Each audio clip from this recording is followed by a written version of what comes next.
This is Diane Marina, and I'm talking to the ever wonderful Suzie Carr. So I wanted to ask you, everybody who knows you knows how busy you are. You write, you're on social media, you have your Writer's Insights video, providing helpful tips to other writers. You've got a film in the works, and you're a complete fitness junkie. So how do you find the time to do all this? Oh, that's a funny description, but yeah, I am a fitness junkie. Okay, finding the time to tackle all of these real crazy ventures that I have in my life, I think comes down to two things. One is I love what I do, and the second thing is discipline. I wouldn't be able to do any of these things without those two factors. I make really good use of every minute of my day. Let's just say that no minute in my day is wasted. But that's not to say, of course, that I don't schedule in some downtime, because I do. I think that downtime is critical and it's necessary. It's also purposeful. I push it pretty hardcore, I would say, probably 6 days out of the week. And I try really hard to save Sunday for just relaxing, goofing off, hanging out with my furry kids. My trick is that I am very careful with what I choose to do. I absolutely must enjoy my journey, because I think that when you love something, it's easy to do. I love writing, and I love sharing my ideas, and I love learning and indulging in new things, and I love raising the bar on the health and fitness that I have in my life. And to fit all of this in, I had to really sit back and take inventory on how I was spending my time. Then I had to decide what I could cut out and what I should leave in. When I really stopped and I analyzed how much time I was wasting on passive things and unproductive activity, I suddenly discovered that I had a lot more time in my day. I would say the most important thing that I've learned is that to keep up the momentum, I need that hour at the end of each day to just shut off all of my electronics and just be present in that moment. That, to me, is the real trick. Yeah, I need to learn that. It's so hard to learn it. It is, because life just throws all these different things in our path. Right. Discipline is hard, but I'm still convinced that you have extra hours in the day that people don't have, because I don't know how you get everything done. Discipline and loving what you do, I don't know. There's something else going on there. All right, secretly, my dogs, they're my little assistants. I put them to work every day. It's amazing, really. A whole Suzie Carr corporation, a sweatshop. That's right. They even wear little T-shirts, it's cute. So tell us about how your writing career started. All right, let's see. My first professional writing gig was for this magazine called Day Spa Magazine. I queried the editor-in-chief with an article idea that I had on how to run staff meetings after I experienced probably one of the worst staff meetings I've ever had at a spa that I worked at the time. I remember thinking, God, there's got to be a better way to do this meeting. So I went into this full research mode. I interviewed leaders and communication experts on how to effectively run a staff meeting. And what I came up with and queried the editor with, she actually loved. And so she told me to have the article to her by the end of the week. That was a great feeling. I went crazy writing it, and I sent it to her 2 days earlier than my deadline.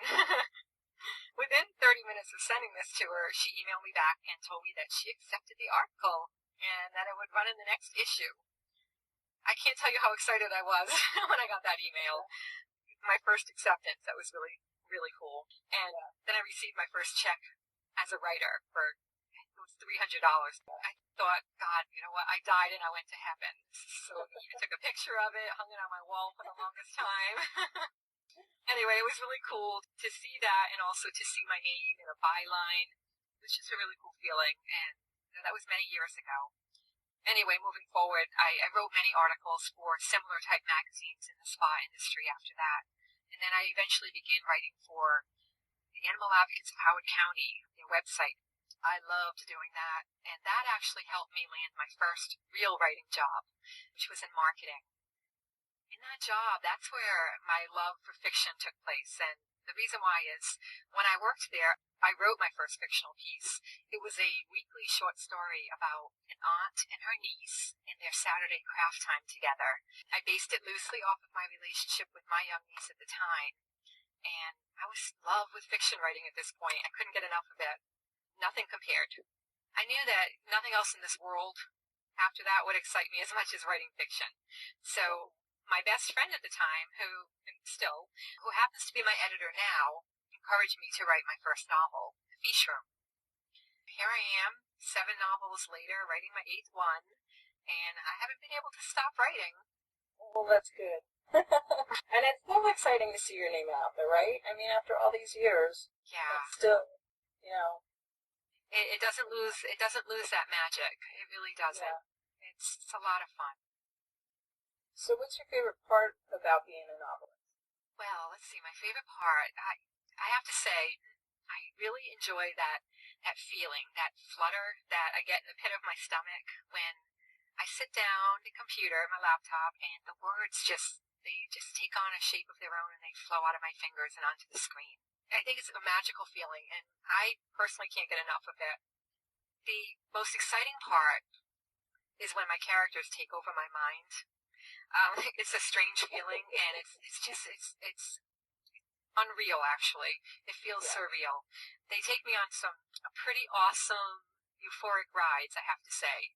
There's this intoxicating rush that I get when I'm in that zone, that writing zone, when the real world just blurs around me and I take on an entire new world that pops up in front of me and invites me in to enjoy its twists and its turns. Yeah, I love that. So, you know what I'm going to ask next. So what's your least favorite part about being a novelist? Because, you know, there has to be something. Yeah, that is a tough question because, you know, there's such a joy in being a novelist. But you're right, there is a downside to it, and this is what it is for me. When I'm writing, when I'm creating characters, I am living their life. I am in their head, and I feel everything that they're feeling. For me, that's really very, very hard sometimes, taking on those emotions, because I write some pretty deep characters, especially like the Muse. My character Jane, she went through some real tough things, and I had to put myself in that place, and it was hard to do. To get that real and raw emotion from a character, to go in deep, and I have to feel everything that they're feeling, the good and the bad, and sometimes that's just very hard to do, especially trying to come out of that moment when you have to get back to the real world and living life, you know, as Suzie Carr. Right. Going to work and taking care of my house and my furry kids and my family and turn the character off and go back to real life. Sometimes is a challenge. It's tough to make that transition. So how do you do that? That's one of my dogs. Do you hear that? He's knocking. Let me just wait. We're gonna have to maybe edit this out, but maybe not. Maybe the readers will enjoy this little interruption here. Okay, they have to come in and say hi, make sure I'm okay. I'm good. I'm okay. Mommy's good. I thought maybe they pounced because they realized I asked a question off script. It's like, yeah, their little nubs are going crazy right now. They're wagging away and sniffing me. Okay. Anyway, did I answer your question? I don't even know. Nope. No. What was the question again? I said, so how do you do that? How do you get back into yourself and leave your characters behind? That is still something that I'm struggling with, to be honest with you. It takes me a good 3 months to write a good solid first draft of a book, and at that point I am deep into my characters. So I think that real life just catches up to you. You know, I write in the morning. I get my writing in before I go off to my day job. And so I think the transition for me happens when I actually walk out of my front door and I put my other hat on and I go and I do my day job. All right, so Bumblebee is playing with a squeaky toy now. That's okay. Aspen's laying here snoring like an old man. Here we are. This is, gotta love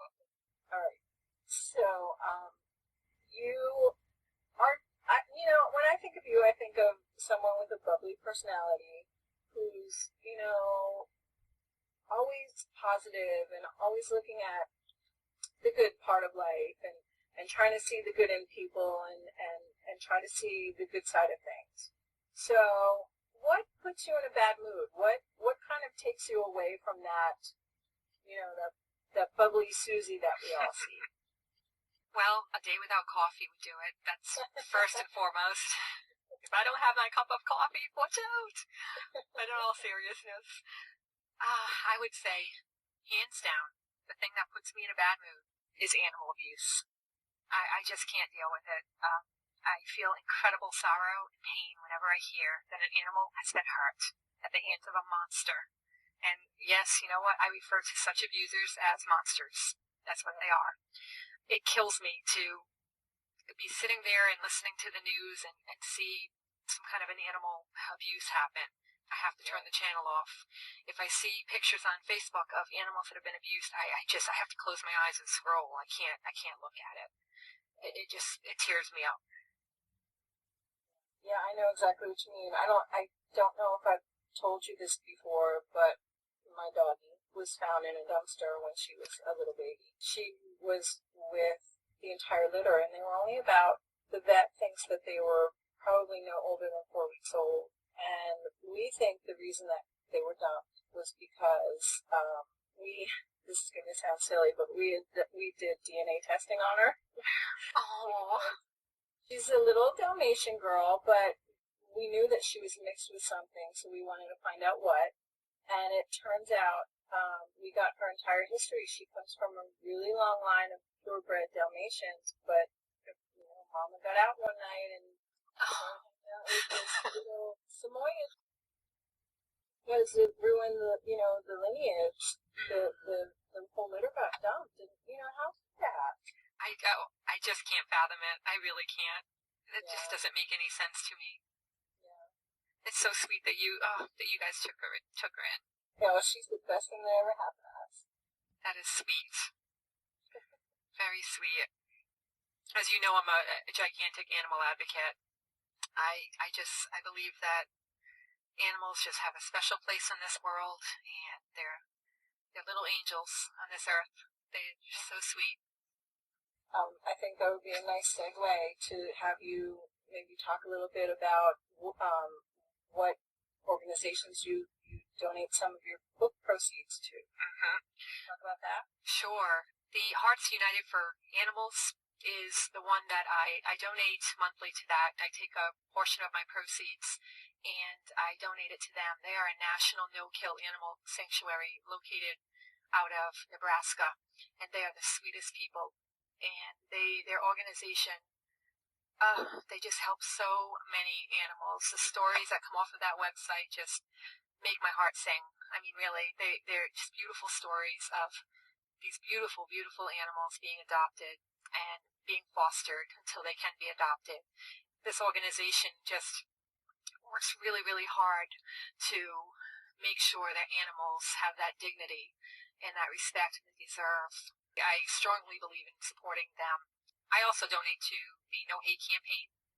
That one is about equality. I'm big on equality. I believe everybody on this planet is equal and should be treated as such and have the same rights as everybody. So I believe strongly in what the No Hate campaign stands for, and so I also donate a portion of my monthly proceeds to them. That's great. I don't think a lot of writers do that, but I wish that we'd see that more often. Yeah, I just feel blessed with the life I've been given, and I've always been taught by my parents to give back as much as I can, and to always, even if I feel I can't give anyway. Let's switch gears back to writing again, because okay. Why not zigzag all over the place? Why not? We're going to keep it interesting for people, right? What do you think is the most important factor to being a successful writer? Okay, I would say going against the grain. What I mean by this is, I think it's important for every writer to find his or her own style. and letting that style flow freely from them. My most favorite writers are the ones who can sweep me up into their fictitious worlds and make me feel like I'm breathing and tasting and seeing, feeling every bit of that world. And I think to achieve this, a writer needs to have originality of thought and a fearless ability to go out on the edge of convention and let her words flow without any kind of censorship and worry about grammar, mechanics, and things of that sort in the beginning when she's getting those words out onto that screen. To get into that sweet spot of one's own style, a writer really needs to step out of the editing area of her brain and just let her mind go, let her creativity flow. There's plenty of time for editing later once that magic has been created and has been given a chance to fly. One thing that I remember, a piece of advice that I remember reading from you is if you want to be a good writer, you have to read. Yes. Reading. See how other writers are writing and learn from that. Mm-hmm. So who are some of your favorite authors? Who are you learning from? Okay, well, you've become one. I absolutely love your stories. I love what I'm reading so far by you. They're very captivating, entertaining, just beautiful. I love it. Further answer your question, though. I belong to a book club, and I read a variety of different types of books from all different genres. That's what I love about belonging to a book club, actually, is that I read books that I never, ever would have picked out on my own. And they surprise me. They really do. Sometimes they're not so great, but sometimes, gosh, they're just really great stuff that I'm reading. I would say that some of my favorite authors have been Jean Noel. She wrote the Clan of the Cave Bear, Plains of Passage. I think there were like 5 in the series. Brilliant, brilliant writer. Just fell in love with reading her work. Another one, Jeanette Walls. The Glass Castle, if you're into memoirs, that book just hit home. So descriptive, so put me right there in that person's life. Just an amazing, amazing writer. I also love Paulo Coelho is another favorite of mine. He wrote The Alchemist. Another one is Georgia Beers, Karen Callmaker, Marian Martin. I could go on and on. Another writer that I just discovered and actually became friends with through Facebook and actually thanks to you, is Stacey Darlington. Her work is so magnificent. Oh my gosh. Fantastic. I could go on and on about my favorites. There are so many great writers out there who really just know how to weave a story. What's on your bookshelf right now? What are you reading? Well, I just finished up a short story by Stacey Darlington called The Widow of Sandcastle Cove. Just a charming story, really. Fun read, and very romantic and just inspiring.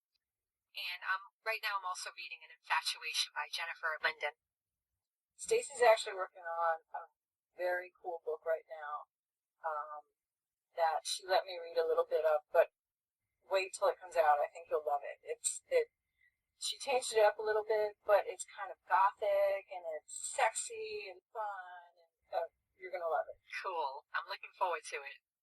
Tell me how you come up with your story ideas. It seems to me that you have so many books on so many topics. Like, how do you come up with all these ideas and just not run out of things to write about? Yeah, well, when I read, I love when I can learn a valuable lesson. So whenever I write a story, I embrace the idea of having somebody who's really flawed, who learns a major life lesson through facing challenges and obstacles within the story. To be able to create these characters, I have to do a lot of research. So I often interview people who are struggling with some of the issues that my characters face so that I can get, a more realistic portrayal of that character. For instance, when I wrote Staying True, I had the pleasure of interviewing a few of my transgender friends to help me shape the lovable character, Shauna, who is a transgendered person, and she's at the heart of this novel. And in the Muse, I interviewed quite a few people to be able to get a sense of how bullying affected them and how they rose to the occasion. Furthermore, in my novel, A New Leash on Life, I spoke with a number of animal advocate groups so I could better understand the complexities facing no-kill animal shelters, and how people can make a difference just by learning that there are these great organizations that exist to help serve our animal friends. I believe that in coming up with story ideas and being able to shape them into something that is realistic, research is critical. And I love the process of interviewing experts and learning more about the world through them, and ultimately learn through my characters. So your current project you talked about a little bit, it's the follow-up to Tangerine Twist. When are we going to be reading that? Yes, that is, well, first of all, the Tangerine Twist, if some people aren't aware of that book, it's a book about a folk musician, Becca James, who makes it big. You know, we first met this folk musician, Becca James, and her girlfriend, Kelly Copeland, in this book. Back then, fame played this tricky hand on their relationship. As you can imagine, it was just whole new territory for them. And now, several years later, they are back facing a whole new set of obstacles. So this story this time is told by the point of view of Kelly. Tangerine Twist was told by the point of view of Becca. So this one takes on the other person's point of view. The estimated release date for this is March 2014. Okay, well, that will give me enough time to read Tangerine Twist, which has been highly recommended to me. Thank you. So it's next on my list. That's great. But that's not all you're working on, right? So, right. Projects in the works. Tell us about that. Well, in addition to writing Picture Perfect, I'm also writing a how-to book for aspiring writers called Writer's Insights. And this book is based off of my free Writer's Insights video series, which can be accessed on my site, which is curbswelcome.com. The estimated release for this book is late spring of 2014. That's very cool. And additionally, I should say one more thing. Not another book, but I am turning my books into audiobooks, and I'm narrating them myself, which is this whole new learning curve. And it's so much fun. Wow, what a difference it is to read a book out loud. It's so cool. So I'm starting off with Inner Secrets, and so I just started the process, and I am reading and editing as I go along. So hopefully, gosh, I'm thinking probably this could be about a 4 to 6 month process for each book. Wow. Just because of my current workload. Yeah. I had no idea it would take that long. You know, I know it's more than reading a book, but I had no idea it was such a huge process. It takes, what I can usually read about 15 minutes a day, and then my voice gets tired, believe it or not. It starts to get scratchy, and it loses the vocal quality. So I usually try to do 15 minutes, and then for every 15 minutes that I read, I require another hour to edit that reading. It's amazing how many times, I take a breath, and all those sounds are really distracting, and so I have to edit those out. Stomach gurgles and things like that. When you're in a quiet, soundproof room, all of those noises get amplified, so it takes a while to really clean it up and make it something that's hopefully worthy of people's ears. I'm excited to listen to it. Thank you. That you're also working on a short film, aren't you? Yes, I sure am. That I'm so excited about. Yeah. Yeah, co-producing a short film, which is based on my first novel, The Fish Room. And I'm co-producing this along with film director Kayleen French. The film is called The Curve. Originally, we were set to film this fall, actually this past weekend in November, but there have been a few scheduling conflicts, so we are filming in late summer, early fall of 2014 now instead. I'm super excited about this. I can't wait to see my words played out visually. I'm really looking forward to that, to the entire process, to the entire experience. It's different. It's a lot of work. Producing is a lot of work because there's just so much that goes into it. The logistics of it all it's amazing, and it's a short film, so I can't even imagine what producers go through to create a full feature film. Here's a synopsis of the film. On a beautiful stroll, Along the waterfront, two women find themselves tangled up in the sweet lure of romance. Although one is engaged to be married to her boyfriend in a few short months, their intense attraction towards each other leave both of them reeling in question where to go from there. The Curve is based on The Fish Room, which is a coming-of-age novel about two women falling in love. I loved that book. I think that was the first one I read of yours, and I absolutely loved it. Oh, thank you. That was such a that to me that's my baby.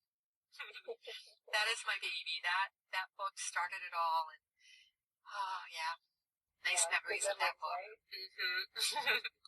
So, are we going to see you in a cameo in the film? Well, actually, you probably will. I probably will be strolling, looking like a kind of like a bystander, walking by the waterfront. Yeah, you got it. Kayleen said you have to get in there, so I'm in. Is the plan to get it into like the gay film festivals, or? Yes, our plan is once we film it, we are going to submit it to film festivals, as many as we can. The ultimate goal is to be able to win some awards. That would be one. But two is to hopefully attract the attention of bigger production houses that are capable of funding and producing a full feature film based on the entire book. So that is the goal of it. So tell us how your current readers can connect with you.